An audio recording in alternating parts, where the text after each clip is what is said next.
ধুর এক ওই সেই রোজ রোজ মাছের ঝোল খেয়ে বোর হয়ে যাচ্ছি।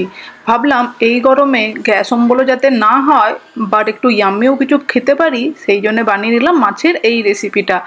এই রেসিপিটা দিয়ে গরম গরম ভাত খেতে জাস্ট ফাটাফাটি লাগে। মাছে ভাতে বাঙালির একদম ইউনিক স্টাইলে সর্ষের ঝাল। সবার প্রথমে স্যামন মাছগুলো নুন হলুদ মাখিয়ে সর্ষের তেলে ভালো করে ভেজে নিলাম। এইদিকে আমি সর্ষে আর তিল 2 চামচ করে ইকুয়াল কোয়ান্টিটিতে নিয়ে ভালো করে বেটে নিয়েছি।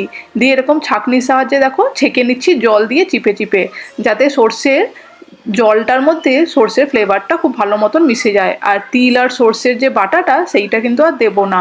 মাছ ভাজা হয়ে গেছে এইদিকে আমার। তেলের মধ্যে দিয়ে দিলাম কালো জিরে আর শুকনো লঙ্কা ফোড়নে 30-40 সেকেন্ড বেশ ভালো করে নেড়ে চেড়ে নিলাম। ভালো একটা গন্ধ আসতে দিয়ে দিলাম 1 মুঠো পেঁয়াজ কুচি। পেঁয়াজ কুচিটাও 2 মিনিটের মতন একটু ভেজে নেবো লালচে করে। আর সর্ষে আর তিলটা ইকুয়াল কোয়ান্টিটিতে নেবে, তাহলে দেখবে সর্ষেটা তেতেও হবে না আর সর্ষেটাও বেশি দিতে হবে না, যাতে গ্যাস অম্বলটাও কম হয়। আর একটুখানি সেদ্ধ করা আলু দিয়ে দিলাম। আর এখানে দিয়ে দিলাম সর্ষে আর তিলটাকে ছেঁকে যে জলটা বানিয়েছিলাম সেই জলটা, ঝালের জন্য কাঁচা লঙ্কা। আর দিয়ে দিচ্ছি একটু লাল লঙ্কার গুঁড়ো, একটু হলুদ গুঁড়ো আর পরিমাণ মতো নুন। আর চাইলে একটু সামান্য চিনি দিয়ে দিতে পারো, তাহলে টেস্টটা ব্যালেন্স থাকবে। সব কিছু ভালো করে নেড়ে চেড়ে মিক্স করে 2 মিনিটের জন্য একটু ভালো করে ফুটিয়ে নিলাম। ফুট চলে আসতেই দিয়ে দেবো এখানে ভেজে রাখা মাছগুলো।